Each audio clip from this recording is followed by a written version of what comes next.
Z93 Morning Buzz with Brittany and Balzer. This morning we are talking to Shaundel Spivey, who is the president of Black Leaders Acquiring Collective Knowledge.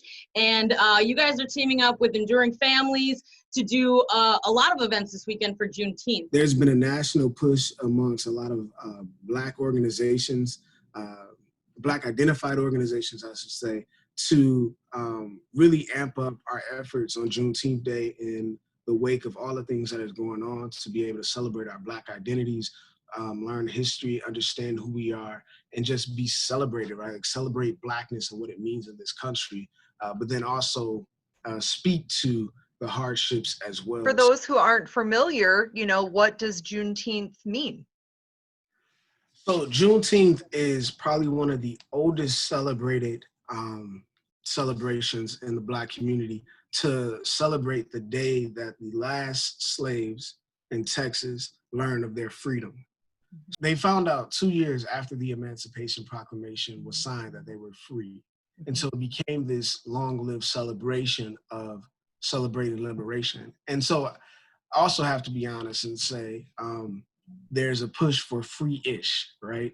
Essentially acknowledging that, yep, that was when the slaves heard they were free, but also representing that the plight of Black people have not really progressed, right? In the sense of when we talk about discriminatory practices, when we talk about racism and so on and so forth, like, no, we're not slaves, but we also aren't completely free in a sense of having to deal with so many things when we talk police brutality and so on and so forth.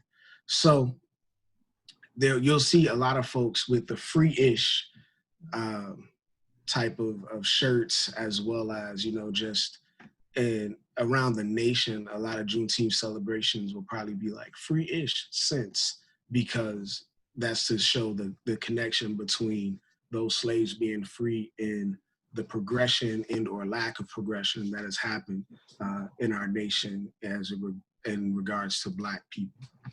Now, Friday is Juneteenth, but you guys are doing a three-day celebration. So tell us all about it, Shaundel. This weekend, we're going to be doing a host of events. Friday, we're going to be showing the film Just Mercy, and that's going to start at 7 p.m. at the Rivoli. So we were able to work with them to social distance, right? So that's a big thing too, is that all of our events is in the wake of COVID with the peaks. We wanted to make sure that we were doing this, being able to celebrate, but celebrate in a safe way as well. So we're gonna be at the Rivoli. We have our seats sanitized, and we have the right amount of social distancing happening there. So if you want to come out and see the film Just Mercy with us, that would be awesome. The other thing is that Just Mercy is also free for Amazon members, and I believe on Apple TV too. So if you don't make it to the movie, but you want to watch it that way, and then join us Saturday afternoon, where we'll be having a talk back. So essentially, we're going to have some facilitated conversations about the movie, how we're feeling about it, what is based on this film, what does this mean in terms of like history and how we move forward and things of that nature. So definitely join us for that. After that happens on Saturday, we're going to be having our Enduring Families self-guided tour. Okay. So what this means is the Enduring Families Project has done a lot of history around earlier Black settlers in the city of Crosse, and we want to highlight that. And so they have actors that'll be at various locations. And so we're asking people to come to the Black River Beach House at 2 o'clock. We're going to hand them a map, and then they're going to go to the various sites and see the actors. But again, we're practicing social distancing. So we actually have an audio clips on the website for the La Crosse Historic Society with the Enduring Families Project. You'll be able to click on those links and listen to those stories as you drive past the actors and see the locations. So you don't have to stop, you don't have to get out your car. You're literally driving around and listening to the monologues and the stories of the individuals that we have represented, such as Zachariah Moss, Emma Moss, George Edwin Taylor, and so many more. That's really cool. Yeah, and we gotta have a celebration in here, right? So for Saturday evening around 5 o'clock, we're going to meet at Polk Park and we're going to do a motorcade celebration. Again, practicing social distancing. You don't have to get out your car. You can just come and join the line as we drive through the city of La Crosse to celebrate Black liberation. And then, Wait, there's more. wait, there's more. So Sunday, we're going to get together and we're going to have a Zoom party. Essentially, with this Zoom party, it's going to start off as most Black celebrations do, with the singing of Lift Every Voice and Sing.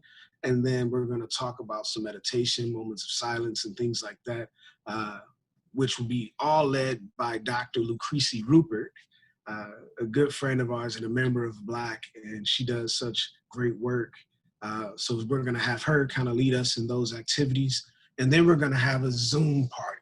So essentially, we'll have a live DJ there, DJing music, having people hang out and talk and, just vibe with each other and truly celebrate and the triumphs of Black people. Sounds awesome. Absolutely. Yeah, I'm really excited. I've been working with Enduring Families to record that audio, and it's been cool to hear those stories by the people that are doing the reenacting. So I'm really excited to do the drive-through on Saturday for sure. Yes, thank you. And Z93, definitely thank you all for your help with getting those audios up and getting them clear and crisp and just helping us promote this event and really supporting us in the work that we're doing. We appreciate that. Absolutely. We're happy to help, and we're grateful to you and your team for all the work that you guys have been doing. It's going to be cool. Thank you. I'm excited. I'm ready to go. It's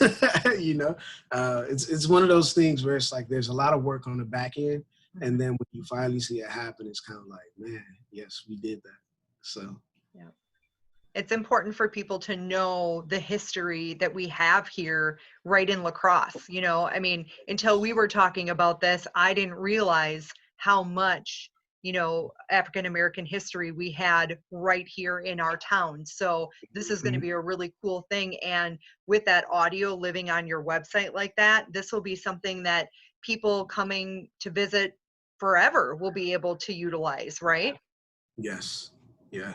And I agree with that because I didn't know some of the history. I remember talking to Denise, and she was like, did you know George Edwin Taylor was the first Black man to run for president, and he was from La Crosse? Right. And I'm like, no, no one told me this, right? So, it's just amazing to see, even from a barber and cosmetology piece, where La Crosse was a school for a lot of Black barbers to come and get schooled by Zachariah Moss and things like that. So, as we learn this history, it's just so fascinating and amazing, right? This happened here, and we should be celebrating, and more people should know about it. Yeah. Very cool.